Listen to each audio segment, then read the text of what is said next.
Thank you. ರಾಜ್ಯದ ಮುಕುಟ ಗಡಿ ಜಿಲ್ಲೆ ಬೀದರಿಂದ ನಾನು ಮಲ್ಲಿಕಾರ್ಜುನ ಮರಕಲೆ. ನಿಜಕ್ಕೂ ಈಗಾಗಲೇ ಬಿಸಿಲು ಲೆಕ್ಕಿಸದೆ ಜನ ಏನದಂದ್ರೆ ಗ್ಯಾಸಿಗಾಗಿ, ಗ್ಯಾಸ್ ಸಿಲಿಂಡರ್ಗಾಗಿ ಪಡಬಾರ್ ಕಷ್ಟಪಡ್ತಾ ಇದ್ದಾರೆ. ನೋಡ್ಬೋದು ನೀವು, ಸಾಕಷ್ಟು ಬಿಸಿಲಿದೆ. ಸುಮಾರು 44-45 ತಾಪಮಾನ ಬಿಸಿಲಿದೆ. ಈ ಬಿಸಿಲಿನ ಮಧ್ಯೆ ಗ್ಯಾಸ್ ಸಿಲಿಂಡರ್ಗಾಗಿ ಜನ ಏನದಂದ್ರೆ ಬಿಸಿಲಲ್ಲಿ ಗ್ಯಾಸಿಗಾಗಿ ಕಾಯ್ತಾ ಇದ್ದಾರೆ. ನಿಜಕ್ಕೂ ಈಗಾಗಲೇ ರಣಭೀಕರ ಯುದ್ಧದ ಬಿಸಿ ಭಾಳಷ್ಟು ಪ್ರಮಾಣದಲ್ಲಿ ಏನದಂದ್ರೆ ಸಾರ್ವಜನಿಕ ವಲಯದಲ್ಲಿ ತಟ್ಟದ ಅಂತ ಹೇಳ್ಬೋದು.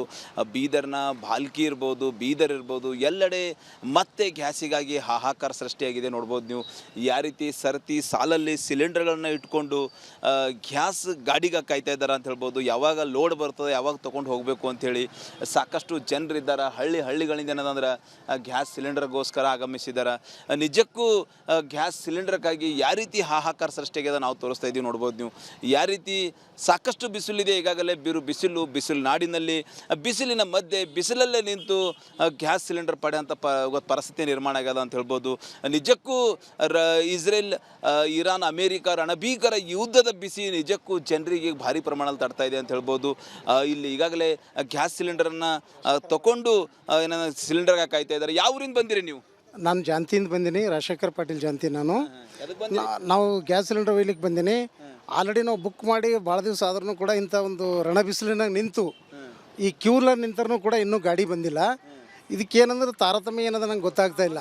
ಇದ್ರ ಬಗ್ಗೆ ಗಮನ ಹರಿಸ್ಬೇಕಂತೇಳಿ ನಾನು ಅಂತೀನಿ. ಅದಕ್ಕೆ ತಾವು ಕೇಳ್ತಕ್ಕಂಥ ಒಂದು ಸದ್ವಿಚಾರಗಳು ಇವತ್ತು ಪ್ರತಿಯೊಬ್ಬರಿಗೆ ಗ್ರಾಮೀಣ ಭಾಗದಿಂದ ಬಂದು ಪೆಟ್ರೋಲ್ ಬೆಲೆ ಏರಿಕೆ ಆಗ್ಯದ. ಅದು ಗಾಡಿ ಮೇಲೆ ತಂದು ನಾವು ಇಲ್ಲಿ ಒಯ್ಲಿಕ್ಕೆ ಎಷ್ಟು ಸಮಸ್ಯೆ ಆಗ್ಲತ್ತದ ಅಂತಕ್ಕಂಥ ಮಾತು ಇಡೀ ಸಾರ್ವಜನಿಕರಿಗೆ ಇದ್ರ ಬಗ್ಗೆ. ಎಷ್ಟು ಗಂಟೆ ನಿಂತ್ರಿ? ನಾವು ಇಲ್ಲಿ ಬಂದು ಬೆಳಗ್ಗೆ ನಾನು 9 ಗಂಟೆ ಬಂದೀನಿ ರೀ. ನಾವು ಆಲೂರು ಬೇಲೂರಲ್ಲಿ ಬಂದಿದ್ದೀವಿ. ಸಿಲಿಂಡರ್ಸ್ ಏಟು ಬಂದಿರಿ? ನಾವು 10ಕ್ಕೆ ಬಂದಿದ್ದೀವಿ. ಅಂದ್ರೆ ಟೋಟಲಿ 3-4 ಗಂಟೆ ಆಯ್ತು. ನೋಡ್ಬೋದು ನೀವು, ಜನನೇ ಹೇಳ್ತಾ ಇದ್ದಾರೆ ಬೆಳಿಗ್ಗೆ ಇಲ್ಲೊಬ್ಬರು ಇದ್ದಾರೆ. ಯಾವಾಗ ಬಂದಿರಿ? ಯಾವಾಗ? ಸಂಗನಳ್ಳಿಂದ 8ಕ್ಕೆ ಬಂದೇವು ಸರ್. ಇನ್ನೇ ಇಲ್ಲೇ ಇದ್ದೀವಿ. ಸಿಲಿಂಡರ್ ಇಲ್ಲ ಸರ್. ಏನು ಹೇಳ್ತಾ ಇದ್ದಾರೆ? ಕೊಡ್ತೇನೆ ಅಲ್ಲತ್ತಾರ, ಇನ್ನೂ ಹೊಂಟಲ್ಲಿ ಓಡಲ್ಲತ್ತಾರ. ಗ್ಯಾಸ್ ಬುಕ್ ಮಾಡಿದೆವು, OTP ಬಂದು ಎಲ್ಲ ಬಂದ್ರಿ. ಅದು ನಾಳೆ ಬಾ ಹೇಳ್ತಾರೆ. ಖಾಲಿ ನಮ್ಮ ಮುದುಕ್ ಮನುಷ್ಯ ನೋಬಾದ ಆಚಕ್ಲ ಹೊಂಟಿದವ್ರಿ. ಸೊ ನೋಡ್ಬೋದು, ಇದು ಒಂದು ಜನರ ಗೋಳು ಅಂತ ಹೇಳ್ಬೋದು. ಬಿಸಿಲು ಲೆಕ್ಕಿಸದೆ ನಿಜಕ್ಕೂ ಜನ ಏನದ ಪಡಬಾರ್ ಕಷ್ಟಪಡ್ತಿದ್ದಾರೆ. ಬೆಳಗ್ಗೆ 9 ಗಂಟೆಯಿಂದ ಮಧ್ಯಾಹ್ನ 12ವರೆ ಟೈಮ್ ಆಗಿದೆ. ಇಷ್ಟಾದ್ರೂ ಭೀ ಟೋಟಲಿ ಗ್ಯಾಸ್ ಸಿಲಿಂಡರ್ ಮಾತ್ರ ಸಿಗ್ತಾ ಇಲ್ಲ ಅಂತ ಹೇಳ್ಬೋದು. ಹೀಗಾಗಿ ನಿಜಕ್ಕೂ ಒಂದು ಕಡೆ ಭಾರಿ ಬಿಸಿಲಿನ ಮಧ್ಯೆ ಜನ ಗ್ಯಾಸ್ ಸಿಲಿಂಡರ್ಗಾಗಿ ಪಡಬಾರ್ ಕಷ್ಟಪಡ್ತಾ ಇದ್ದಾರೆ ಅಂತ ಹೇಳ್ಬೋದು. ಇದಿಷ್ಟು ಬೀದರ್ನ ಜನರು ಏನಾಗ ಗ್ಯಾಸ್ ಸಿಲಿಂಡರ್ಗಾಗಿ ಹಾಹಾಕಾರ ಪಡ್ತಾ ಇದ್ದಾರೆ ಆ ಸುದ್ದಿ ಅಂತ ಹೇಳ್ಬೋದು. ಮುಂದಿನ ಸುದ್ದಿ ನಮ್ಮ ಸಹೋದ್ಯೋಗಿ ಕೊಡ್ತಾರೆ. Over to you. Thank you. ನಾನು ವಿಠಲ್ ಕೆರೋಡ್, ದಾವಣಗೆರೆ ಹಿರಿಯ ವರದಿಗಾರ. ವಿಜಯನಗರ ಜಿಲ್ಲೆ ಹರಪನಹಳ್ಳಿ ತಾಲೂಕಿನಿರುವಂಥ ಕಂಡಿಕೆರೆ ತಾಂಡಾದ ಸುಮಾರು 113ಕ್ಕೂ ಅಧಿಕ ರೈತ ಕುಟುಂಬಗಳ ಜಮೀನಿಗೆ ಈಗ ಅರಣ್ಯ ಇಲಾಖೆ ಅವರು ಅದನ್ನು ವಶಪಡಿಸಿಕೊಳ್ಳೋಕ್ಕೆ ಮುಂದಾಗಿರುವಂಥದ್ದು. ಪ್ರಮುಖವಾಗಿ ಹರಪನಹಳ್ಳಿ ತಾಲೂಕಿನಿರುವಂತಹ ಕಂಡಿಕೆರೆ ಕ್ಯಾಂಪಿನ ಗ್ರಾಮದ ಅಂಚಿನಲ್ಲಿರುವಂತಹ ಅರಣ್ಯದ ಅಂಚಿನಲ್ಲಿರುವಂಥ ಸುಮಾರು 200ಕ್ಕೂ ಅಧಿಕ ಎಕರೆ ಜಮೀನನ್ನು ಇದು ಅರಣ್ಯಕ್ಕೆ ಸೇರಿರುವುದು. ಅರಣ್ಯ ಜಮೀನನ್ನು ನೀವು ಒತ್ತುವರಿ ಮಾಡ್ಕೊಂಡಿದ್ದೀರ ಅಂತೇಳಿ ಈಗಾಗಲೇ ಅವರು ವಶಪಡಿಸ್ಕೊಳ್ಳೋಕೆ ಮುಂದಾಗಿರೋದು. ಕಳೆದ 4-5 ದಿನಗಳಿಂದ ಏಕಾಏಕಿ ಜಮೀನುಗಳಿಗೆ ನುಗ್ಗಿ JCBಗಳ ಮೂಲಕ ಇಲ್ಲಿ ಟ್ರಂಚ್ಗಳನ್ನ ಹೊಡೆಯುವಂಥ ಕೆಲಸವನ್ನು ಮಾಡಿರುವಂಥದ್ದು ನಿಮಗೆ ದೃಶ್ಯದಲ್ಲಿ ತೋರಿಸುವಂಥ ಕೆಲಸವನ್ನು ಮಾಡ್ತೀನಿ. ಈ ಟ್ರಂಚಿನ ಈ ಕಡೆ ಭಾಗ ಬರುವಂಥದ್ದೆಲ್ಲ ಅರಣ್ಯ ಇಲಾಖೆಗೆ ಸಂಬಂಧಪಟ್ಟಿದ್ದು, ಆ ಕಡೆ ಅಲ್ಲಿ ಪಾನಿ ಇರುವಂಥವರಿಗೆ ಸಂಬಂಧಪಟ್ಟಿದ್ದನ್ನುವಂತಹ ಒಂದು ಸಬೂ ಬಣ್ಣ ಅರಣ್ಯ ಇಲಾಖೆ ಅವರು ಹೇಳ್ತಿರುವಂಥದ್ದು. ಇದರ ಜೊತೆಗೆ ಆ ಜಮೀನಿನಲ್ಲಿ ಕೆಲವೊಂದಷ್ಟು ನಾವು ಇಲ್ಲಿ ಮರಗಳನ್ನು ನೆಡ್ತೀವಿ ಅಂತೇಳಿ ಇಲ್ಲಿ ಕೆಲವೊಂದಷ್ಟು ಜಮೀನಿನಲ್ಲಿ ಟ್ರಂಚ್ಗಳನ್ನು ಕೂಡ ಅವತ್ತೇ ತೆಗೆದಿರುವಂಥ ಕೆಲಸವನ್ನು ಸಹ ಅರಣ್ಯ ಇಲಾಖೆಯವರು ಮಾಡಿರುವಂಥದ್ದು. ಇನ್ನೊಂದು ಕಡೆಗೆ ರೈತರು ಬೆಳೆದಿರುವಂತಹ ಅಡಿಕೆ ಗಿಡಗಳನ್ನು ಸಹ ಕಿತ್ತು ಎಸೆಯುವಂಥ ಕೆಲಸವನ್ನು ಮಾಡಿದರೆ ಆ ಸಂದರ್ಭದಲ್ಲಿ ರೈತರು ಅರಣ್ಯ ಇಲಾಖೆ ಸಿಬ್ಬಂದಿ ಕೆಲಸಕ್ಕೆ ವಿರೋಧ ವ್ಯಕ್ತಪಡಿಸಿದ ಹಿನ್ನೆಲೆಯಲ್ಲಿ ಇಷ್ಟಕ್ಕೆ ಬಿಟ್ಟು ಅವರಿಗೆಲ್ಲ ಟೈಮ್ ಕೊಟ್ಟು ಹೋಗುವಂಥ ಕೆಲಸವನ್ನು ಮಾಡಿದ್ರು ಅನ್ನುವಂಥ ಮಾಹಿತಿ ಇರುವಂಥದ್ದು. ಇದೇ ವಿಚಾರಕ್ಕೆ ಸಂಬಂಧಪಟ್ಟಂತೆ ಈಗಾಗಲೇ ಅನಿರ್ದಿಷ್ಟಾವಧಿ ಪ್ರತಿಭಟನೆಗೂ ಸಹ ಕರೆ ಕೊಟ್ಟಿರುವಂಥದ್ದು. ಅರಣ್ಯ ಇಲಾಖೆ ಮತ್ತು ರಾಜ್ಯ ಸರ್ಕಾರದ ವಿರುದ್ಧ ಸಾಕಷ್ಟು ಆಕ್ರೋಶವನ್ನು ಹೊರಹಾಕುವ ಮೂಲಕ ಒಂದು ಎಚ್ಚರಿಕೆ ಅಂದರೆ ನಾವು ಸುಮಾರು 40-50 ವರ್ಷಗಳ ಹಿಂದಿನಿಂದಲೂ ಕೂಡ ಇಲ್ಲಿ ಜಮೀನನ್ನು ಮಾಡ್ಕೊಂಡು ಬರ್ತಾ ಇದ್ದೇವೆ. 1965ರಲ್ಲಿ ಕೂಡ ಇಲ್ಲಿ ಉಳುಮೆ ಮಾಡಿದ್ರು. ಅದರ ನಂತರ 1985-86ನೇ ಇಸ್ವಿಯಲ್ಲೂ ಕೂಡ ನಮಗೆ ಅಂದಿನ ರಾಜ್ಯ ಸರ್ಕಾರ ಕೈ ಬರದ ಪಹಣಿಯನ್ನು ಸಹ ಕೊಟ್ಟಿತ್ತು. ಆದರೆ ಇಷ್ಟೆಲ್ಲ ಇದ್ದರೂ ಸಹ ಕೆಲವೊಂದಷ್ಟು ನಮ್ಮ ಬೆಳಗ್ಗೆ GST ಮತ್ತು ಟ್ಯಾಕ್ಸ್ಗಳನ್ನ ಕಟ್ಟಿಸ್ಕೊಳ್ಳುವಂಥ ಕೆಲಸವನ್ನು ಮಾಡಿದ್ದಾರೆ. ಆದರೆ ಈಗ ಒಂದು ಏಕಾಏಕಿ ಇದು ನಮಗೆ ಸೇರಿದ್ದು ಅನ್ನುವಂತಹ ವಿಚಾರವನ್ನು ಹೇಳುವ ಮೂಲಕ ಅರಣ್ಯ ಇಲಾಖೆಯವರು ನಮ್ಮ ಜಮೀನನ್ನು ವಶಪಡಿಸ್ಕೊಳ್ಳೋಕ್ಕೆ ಮುಂದಾಗಿದ್ದಾರೆ ಅಂತೇಳಿ ಏನೊಂದು ಆಕ್ರೋಶವನ್ನು ಕೂಡ ರೈತರು ಹೊರ ಹಾಕ್ತಿರುವಂಥದ್ದು. ಇನ್ನು ಸಾಕಷ್ಟು ಅಂದರೆ 4 ದಶಕಗಳಿಂದ ಅಧಿಕ ಕಾಲ ಉಳುಮೆ ಮಾಡುವಂಥ ಜಮೀನನ್ನು ಅವರಿಗೆ ಕೊಡಬೇಕನ್ನುವಂಥ ಒಂದು ಕಾನೂನು ಇರುವಂಥದ್ದು.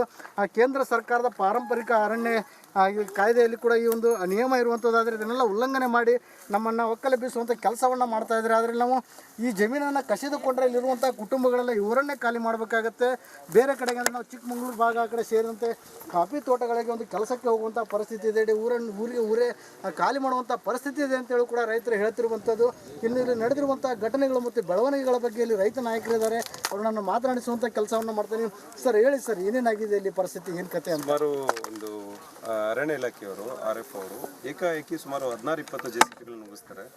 ಈ ರೈತರಿಗೆ ಯಾವುದೇ ನೋಟಿಸ್ ಕೊಡೋದಿಲ್ಲ. ಅವರು ಯಾರೋ ನಾನು 6 ತಿಂಗಳಿಂದ ನೋಟಿಸ್ ಕೊಟ್ಟಿದ್ದೆ ಅಂತ ಏನೋ ಒಂದು ರೀಸನ್ ಹೇಳ್ತಾರೆ, ಬಟ್ ನೋಟಿಸ್ ಕೊಟ್ಟಿಲ್ಲ. ಅವರು ಏಕಾಏಕಿ ನುಗ್ಗಿಸಿ ಈ ಥರ ಈ ಫಸಲಿಗೆ ಬಂದಿರೋ 10 ವರ್ಷದ ಅಡಿಕೆ ಗಿಡಗಳನ್ನು ಏಕಾಏಕಿ ಕಿಳಿಸ್ತಾರೆ. ಏಕಾಏಕಿ 16 JCB ಹಚ್ತಾರೆ. 16 JCB ಒಂದೊಂದು ದಿಕ್ಕಿಗೆ ಒಂದೊಂದು ರೈತರನ್ನು ಡೈವರ್ಟ್ ಮಾಡ್ತಾರೆ. ಅವರು ಯಾರು ಪ್ರಭಾವಿಗಳಿರ್ತದೋ ಅವ್ರು 1 ಎಕರೆ 2 ಎಕರೆ ಬಿಡೋ ಪ್ರಯತ್ನನೂ ಮಾಡ್ತಾರೆ. ಅವರು ಅಂದರೆ ನೆಕ್ಸ್ಟ್ ಮಾಡ್ತೀವಿ ಅವ್ರದ್ದು. ಈಗ ಅವರು ನಮಗೆ ಅಪೋಸ್ ಆಗಬಾರ್ದು ಅಂತಂದೇಳಿ ಅದನ್ನು ಕೂಡ ಮಾಡಿ ಡೈವರ್ಟ್ ಮಾಡ್ತಾರೆ. ರೈತರನ್ನು ಡೈವರ್ಟ್ ಮಾಡಿಕೊಂಡು ಈ ಥರ ಸುಮಾರು 10 ಅಡಿ ಆಳದಲ್ಲಿ ಟ್ರಂಚ್ ಹೊಡಿತಾರೆ. ಪೈಪ್ ಲೈನ್ ಎಲ್ಲ ಕಿತ್ತೋಗಿದೆ. ಏನು ಇದಿಷ್ಟು ಈ ಯಾವುದೇ ಸುದ್ದಿ, ಮುಂದಿನ ಸುದ್ದಿಯನ್ನು ನನ್ನ ಸಹೋದ್ಯೋಗಿ ಕೊಡುವಂಥ ಕೆಲಸವನ್ನು ಮಾಡ್ತಾರೆ. Over to you. Thank you. ನಾನು ಮಂಜು ಪತ್ತಾರ್, ಗದಗ ಜಿಲ್ಲಾ ವರದಿಗಾರ. ಗದಗ ಬೆಟಗೇರಿ ಅವಳಿ ನಗರದಲ್ಲಿ ಧಾರಾಕಾರವಾಗಿ ಸುರಿದಂಥ ಮಳೆ ಸಾಕಷ್ಟು ಅವಾಂತರ ಸೃಷ್ಟಿ ಮಾಡಿದೆ. ಅದರಲ್ಲೂ ಭೀಕರವಾಗಿ ಬೀಸಿದಂಥ ಗಾಳಿಯಿಂದ ಬಡವರ ಮನೆಗಳ ತಗಡಿನ ಶೆಡ್ಡುಗಳು ಕೂಡ ಹಾರಿ ಹೋಗಿರುವುದರಿಂದ ಇವಾಗ ಇಡೀ ರಾತ್ರಿ ಎಲ್ಲ ಕೂಡ ಜಾಗರಣೆ ಮಾಡುವಂಥ ಪರಿಸ್ಥಿತಿ ನಿರ್ಮಾಣವಾಗಿರುವಂಥದ್ದು.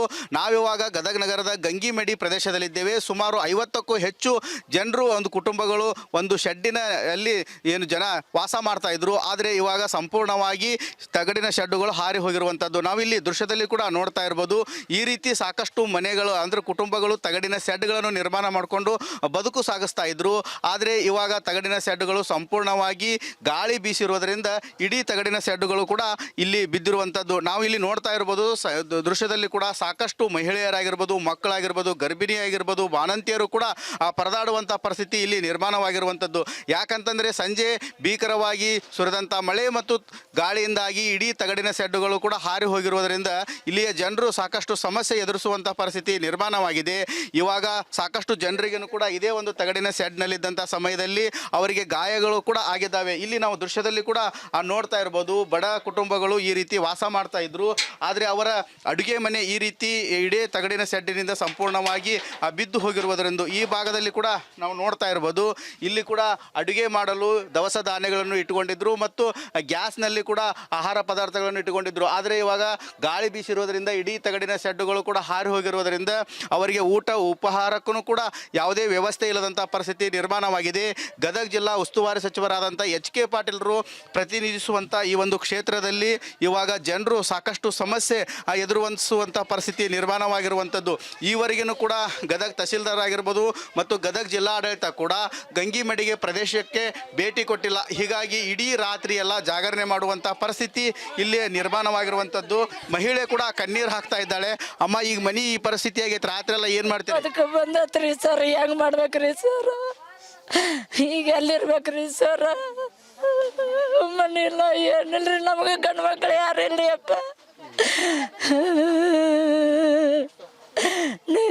ನೀರಾಗ ನಿಂದ್ರದು ಬರ್ಸಿ ರಾತ್ರಿ ಬಂದಂದ್ರೆ ಅದೊಂದು ಪದಿತ್ರಿ ಸರ್. ಇಡೀ ರಾತ್ರಿ ಎಲ್ಲ ಏನು ಹೊರಗಡೆ ಇರುವಂಥ ಪರಿಸ್ಥಿತಿ ನಿರ್ಮಾಣವಾಗಿದೆ.